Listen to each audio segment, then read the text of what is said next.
want to make sure that your artist has the right music. Well, with my MOMager show, not only am I going to show you how it's done and explain to you how it's done, but I'm going to give you a legend and an icon in the mix. Here I have with me today is my family. He has created songs with Ashanti. He has created songs on the soundtrack for a Morgan Creek film with Ashanti. So, and there's going to be even more of that. So as you move forward with your artist, you're going to want to do the same thing. So that's your lesson. But now let me introduce my family. LT Hutton's in the house. LT. It's a pleasure. Well, tell me and tell my audience a little bit about how when you first met Ashanti and why right now we're family. That's a loaded question. I mean, when I first met you guys, it was instant. Yeah, I mean, good people are good people, and in the industry full of, you know what, it's kind of hard to find that genuine connection with some people, because some people, you know, they make it all about monetary gains. Right. And in life, you know, nothing great comes when it's just about a monetary gain. Like when you deal with like the NBA, when that kid picks up that basketball for the first time, he's not saying, I'm going to make millions of dollars. Right. He's just saying, I enjoy the game. So that's genuine, and you guys had just that genuine, you know, outlook on life. You know what I mean? I love the combination and how you guys interacted. And, you know, it was just love. You know what I'm saying? And me coming from the beginning. Yeah, for me, coming from where I come from, you know, I sought out, you know, scenarios where, you know, it has to be more than about money, and we had that. You know what I'm saying? Yeah. And the relationship and just that strong foundation with Kincaid, you know what I'm saying? It was just solid. So for me, before we even started making music, it was just that connection. Yeah. You know what I mean? Now when we got into the talent part, you know, you already know Boo Boo with the pen. Boo Boo is what LT calls Ashanti, but we call him Boo Boo too. So when I send him texts, when I call, it's like, Boo Boo, I need you to come and do this interview with me. It's like our code names for everybody. Exactly. So it's Exactly. like, you know, like, no, Boo Boo. But yeah, with the pen, you know, her writing skills was amazing, so I always wanted to dive in. And once we got an opportunity to actually work together and just vibe out, you know, we all hit it off, and you know, we've been glued ever since. Ever since. And when he says hit it off, he's being really modest. She's done a Tupac song for the 10th anniversary. He has a relationship, obviously, with Afeni. And I just want to take it back for a moment, because people really don't know who you are. I know who you are, but they don't know. If you think Straight Outta Compton was an incredible movie, he has ties with people that are connected to Tupac. So tell us a little bit about your background and who you worked with and how you started and where you built this empire. Yeah, started in music in the 90s, signed to Death Row Records. Of course, I'm a part of the Dog Pound, Snoop Dogg. That was the beginning. From that, I took over Ruthless Records in 1998, I believe. So I went from Death Row to Ruthless, the only person who made that kind of transition. Icon.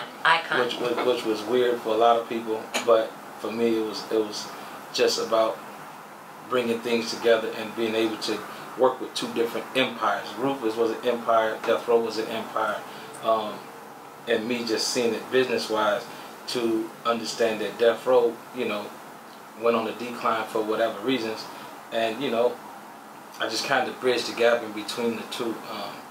From that, still having my own label with Universal with Doug Morris, and putting the East Coast West Coast scenario to bed by making, you know, the Dog Pound, Lost Boys connection, bringing that all back together. Then with Mark Pitts and all of those guys, kind of, you know, just putting the whole East Coast West Coast war to bed. You know, I was instrumental in that.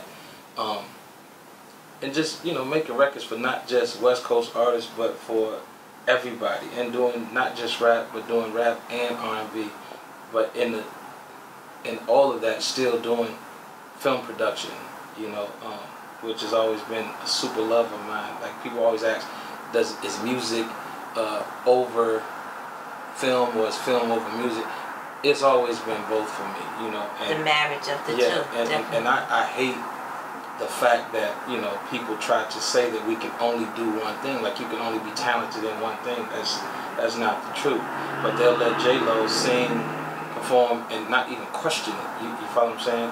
They want to keep us sometimes in a box. I want to keep us in a box and say, well, you know, like even with athletes, they say, okay, if you're an athlete, you can't rap, or you can't have another talent, you can't act. Or if you're a singer, they say you can't do film and television. Like, that makes absolutely no sense. Art is art, you know what I mean? And how you express your artistry, it just depends on how you feel that day. You know, like I gotta tell people, you can't tell somebody how to create art. Like if I tell you, put purple where it's red, then it's now not your art. Your art said purple. Exactly. You know what I'm saying? Or red, whatever it said, that's your art. You know what I'm saying? That's a great analogy. And you know, at the end of the day, I get exactly what you're saying. That's why we were so cautious when it came to Ashanti. She was a superstar in the music. She got her Grammys, Guinness Book of World Records, and everything else. But when it came time to getting scripts, people were like, you're going to go into a movie? I don't think you should do that. And we took steps lightly. We started off with Coach Carter. Then we built our way, but we took small quality parts. And it was primarily because we wanted people to take her seriously. When she did Coach Carter, she played Kara, the pregnant teenager. We didn't want people to see Ashanti in the audience. We didn't want them to be in the audience and say, that's Ashanti. We didn't want to see that. So you're 100% right.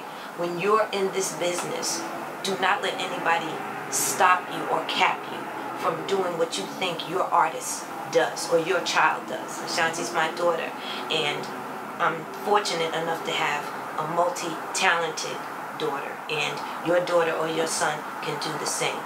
So tell them a little bit more about this latest project that you have that we're so excited and we're going to be gung-ho to do this whole 2-part week.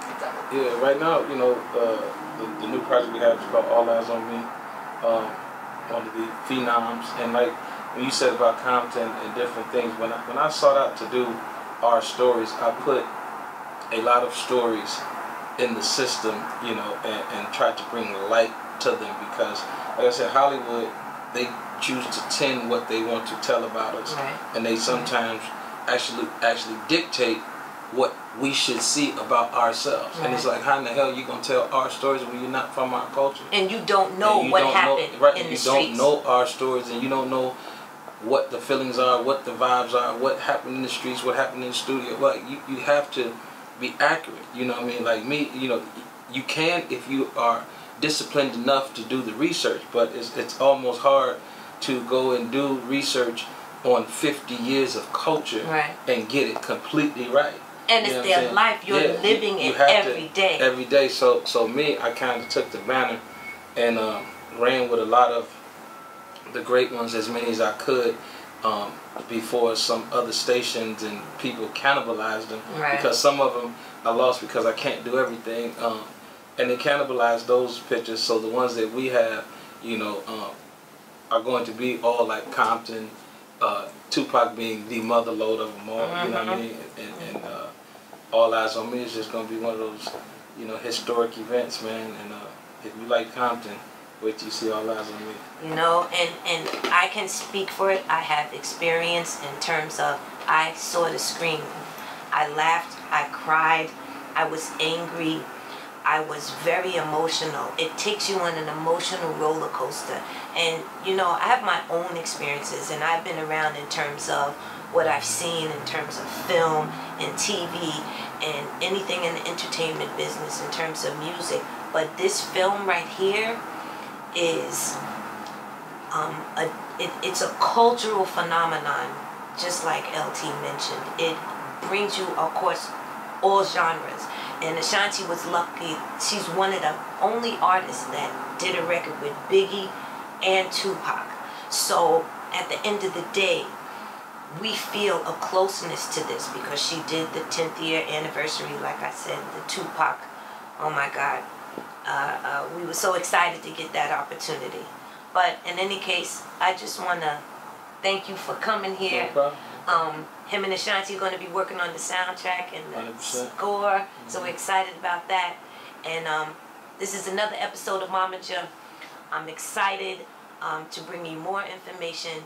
And thank you, LT, again. I love you. And at the premiere, we're going to do a part 2, you know what I'm saying? We'll give y'all some exclusives. Exclusive. You know what I mean? For MOMager, baby. You did.